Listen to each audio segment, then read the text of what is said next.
오늘 읽은 이 본문에 보면요, 두 행악자가 나오고 있습니다.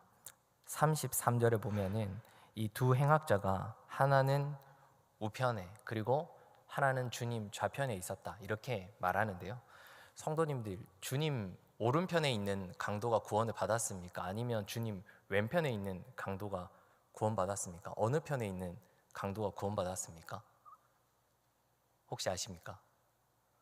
네, 성경에는요, 오른편인지 왼편인지 나오지 않습니다. 네, 일반적으로 이제 오른쪽이 뭐 구약에서부터 해서 긍정적인 방향이기 때문에 그냥 통상적으로 말할 때 뭐 오른편에 있는 강도 이렇게 말하는 경우도 있는데, 성경에는 좌인지 우인지 나오지가 않습니다. 성경이 방향을 말하지 않는다는 것은요, 지금 여기서는 방향이 중요한 문제가 아니라는 것을 우리에게 가르쳐 주고 있죠. 그렇다면 무엇이 중요합니까? 누가 주 앞에 구원받았습니까? 먼저는 회개한 자라고 할 수 있습니다. 이 두 행악자 중에서 비록 삶의 마지막 순간이긴 하지만 그래도 하나님의 아들로 오신 구주를 보고 회개한 자, 그 자가 바로 구원받은 자입니다. 오른편 왼편은 중요하지 않습니다. 그리고 이 회개한 자는요, 오늘 주님께서 하신 말씀의 마지막 43절이죠. 내가 진실로 내게 이르노니 오늘 내가 나와 함께 낙원에 있으리라. 이 말씀에 비추어 보면요, 주님과 올바른 관계에 있는 자, 주님과 함께 있는 자가 낙원에 이르렀다, 천국에 이르렀다. 우리는 이 부분에 주목해 볼 수 있습니다. 그래서 중요한 것은 우리가 회개하는 것이고, 또 우리가 주님과 가까이 있는 것, 주님과 함께 있는 것이죠. 우리의 가족들 중에서도 아직 하나님께로 돌아오지 않아서 많은 분들이 기도하고 있는 줄 알고 있습니다. 제가 교회에서 이렇게 지내다 보면요, 우리 가족 중 누가 마지막에 부끄러운 구원이라도 받으면 좋겠습니다.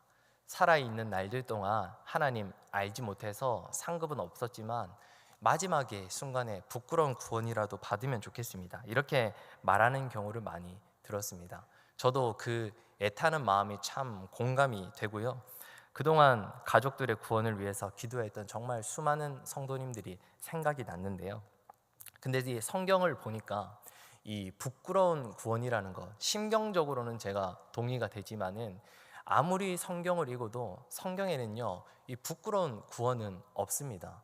이 사람이 태어날 때부터 하나님 앞에 드려져서 기독교 신앙을 가졌든, 아니면 삶의 마지막 순간에 정말 숨이 끊어지기 직전에 예수님을 고백하였든지 간에 구원받는다는 사실은 정말 중요합니다. 하나님께서 이 상급을 말씀하시기 때문에 분명 하늘나라에 가면 상급이 있겠지만, 또한 약속한 대로 한 달란트를 모두에게 주셨던 것처럼 우리가 생각하는 어떤 차등적인 개념은 아닐 수 있습니다. 우리가 지금 이 땅에서 살아가는 어떤 개념과 그런 것과는 또 다를 수가 있습니다. 중요한 것은 구원받지 못한 자들이 어떤 상태에 이릅니까? 영원한 고통과 아픔 속에서, 저주와 수모 속에서 영원토록 이를 갈미 있거든요. 근데 그런 상태가 아니라 주 예수 그리스도와 함께 하나님 나라에 이르러서 영원토록 안식을 누린다면 그것은 얼마나 기쁜 일이겠습니까? 그래서 우리가 가족들을 위해서 이렇게 가족들 중에 구원받기를 기도하시는 분들은 절대 포기하지 마시기 바랍니다. 그리고 절대 뒤로 물러나지 마시고, 때를 얻든지 얻지 못하든지 그 영혼이 하나님께로 돌아올 수 있도록 계속 기도하시고 힘쓰시길 바랍니다. 그렇게 끝까지 기도하는 자에게 또 하나님께서 은혜 주실 줄 믿습니다. 주님은 이렇게 십자가를 지시는 순간에도 어떤 말씀을 하셨습니까? 저들이 하는 일을 알지 못합니다 라고 말하면서, 지금 십자가를 달려가는 순간에도 자기를 못 박은 자들을 향해서 기도하면서 주님은 이 십자가를 감당하셨습니다. 오늘날 우리도 마찬가지입니다. 우리의 믿음을 지키기 위해서 신앙생활하는 이 순간순간에는 대적들도 있고 어려움을 겪게 만드는 자들도 있습니다. 하지만 그런 중에 주님께서 걸어가셨던 이 길처럼 우리도 자기 십자가를 지고 자기를 부인하고 주님을 따라가면서 주님, 저들이 하는 일을 알지 못합니다. 하나님, 저들을 구원하여 주십시오. 이렇게 기도하면서 우리가 한 걸음 한 걸음 걸어가는 인생이 되어야 하겠습니다. 오늘 읽었던 본문 가장 앞부분에 보시면요, 주님께서는 여인들에게 나를 위하여 울지 말고, 28절이죠. 나를 위하여 울지 말고 너희와 너희 자녀를 위해서 울어라, 이렇게 말하고 있습니다. 뒤에 29절부터 보라, 이 부분은 조금 우리의 문화에는 어려울 수 있는데요, 쉽게 말하면은 지금 전쟁이 닥쳤습니다. 네. 주님께서 말씀하셨던 이 환난의 날이 닥친 겁니다. 전쟁이 나고 환난의 날이 닥치면은 누가 제일 손해 보는 줄 아십니까? 어린아이들이 가장 손해 봅니다.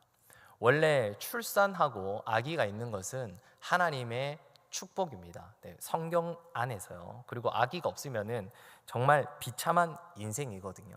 근데 전쟁의 날에, 환난의 날에는 너무나 그날에 겪는 고초와 환난이 심하기 때문에 오히려 이 어린아이가 없는 자들이 복되다고, 이렇게 상황이 바뀌게 된다고 말하고 있는 것이죠. 그렇게 주님은 환난을 강조하면서 지금 나를 위해서 울 때가 아니다.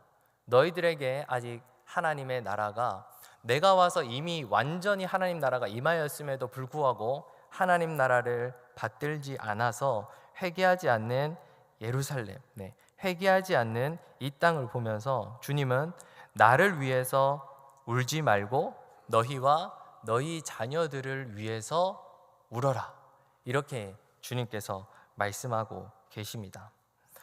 오늘날 우리들도 이 말씀을 동일하게 받을 수 있지 않을까요? 우리가 특별하게 이 고난주간 새벽 기도회를 보내면서 주님의 십자가를 더욱 깊이 묵상하고 우리의 삶에 주님의 십자가를 담아내려고, 주님의 십자가를 녹여내려고 그렇게 지금 모여서 기도회를 드리고 있습니다. 네.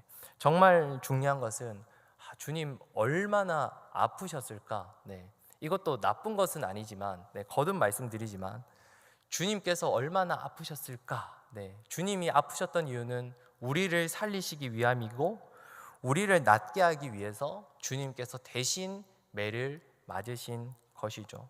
그래서 주님께서 그렇게 큰 은혜로 우리를 건져 주셨음에도 불구하고 우리가 아직까지도 주님처럼 살아가지 못하고 아직까지도 나의 뜻을 추구하고 나의 욕심을 추구하고 있는, 아직도 온전히 변화되지 못한 나와 우리 자녀들을 위해서 이 땅을 보면서 더욱 마음 아파하고 애통하며 슬퍼하며 하나님 앞에 기도해야 될 것입니다. 마지막으로 이 44절부터 46절에 보시면요, 성서 휘장이 한 가운데가 찢어졌다. 또 위로부터 아래까지 찢어진 것 아시죠? 여기서는 또 방향이 중요합니다. 위에서부터 아래로 찢었다는 것은 인력으로 찢은 것이 아니고 하나님께서 찢으셨다는 것을 의미합니다. 그리고 성경에는 보면은 이 주어가 등장하지 않는데 수동태로 적히는 본문이 있습니다. 이것을 저희 신학적으로는 이 신적 수동태라고 합니다. 이것은 하나님께서 하셨다는 것을 강조하기 위해서 일부러 쓰지 않는 것인데 이 본문도 마찬가지입니다. 사람이 찢은 것이 아니고 하나님께서 성소 휘장을 찢었다는 것을 의미합니다. 제가 예전에 배우기로도 이 성소 휘장은요, 보통 명품이 아니거든요. 그래서 장사가 찢고 싶어서 찢으려고 해도 찢어지지 않는 소재가 성소 휘장이라고 제가 알고 있습니다. 왜 하나님께서는 성소 휘장을 찢으셨습니까? 여기에는 여러 가지 의미가 있는데요, 먼저 하나님께서 이제는 하늘에서부터 내려오셔서 우리에게 오셨다, 이것을 가시적으로 보여주고 있습니다. 이 휘장 안에 무엇이 있었습니까? 지성소가 있었습니다. 하나님의 영광이 있었고 그 위에는 속죄소, 시은좌라고도 하는 하나님의 임재가 약속되어 있는 장소가 있었죠. 하지만 이제는 더 이상 휘장, 커튼으로 가려져서 대제사장만 들어가는 것이 아니라 하나님의 영광이 이제는 그 감추었던 곳에서부터 밖으로 나왔음을 의미하고 있습니다. 그래서 이제는 하나님께서 이 성막 안에서 드리는, 지성소에서 드리는, 이 성전에서 드리는 제사를 통해서 우리를 만나 주시는 것이 아니라 그리스도를 통한 단번의 제사를 통해서 우리를 만나 주신다는 사실을 이 성소 휘장이 찢어진 사건을 통하여 우리에게 보여줍니다.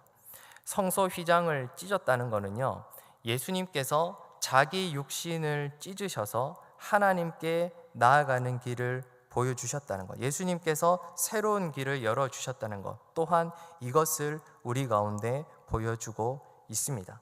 그리고 칼로 베거나 가위로 자른 것이 아니라 휘장이 찢어졌다, 이렇게 말하고 있죠. 찢어진 것은요, 물을 수 없는 겁니다. 다시 깁거나 하는 식으로 해서 돌이킬 수 없습니다. 이제는 완벽하게 질서가 새롭게 쓰여졌기 때문에 전과 같은 상태로 다시 돌아갈 수 없는 완벽한 새 시대를 말하고 있습니다.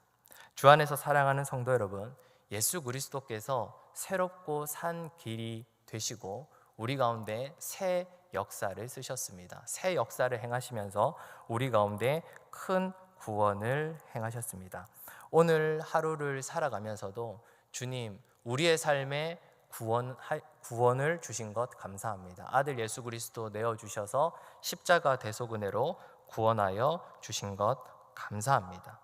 그렇게 감사하는 하루가 되시고, 또한 기도하면서 하나님, 그 큰 은혜에 우리들의 삶이 아직도 많이 미치지 못합니다. 아직 우리의 삶이 정말 너무나 부족하고 합당한 모습으로 살아가지 못합니다. 하나님, 저희들을 구원하시고 저희들을 용서하여 주시옵소서. 이렇게 회개의 기도로 나아가시는 성도님들 되시길 예수님의 이름으로 축복합니다.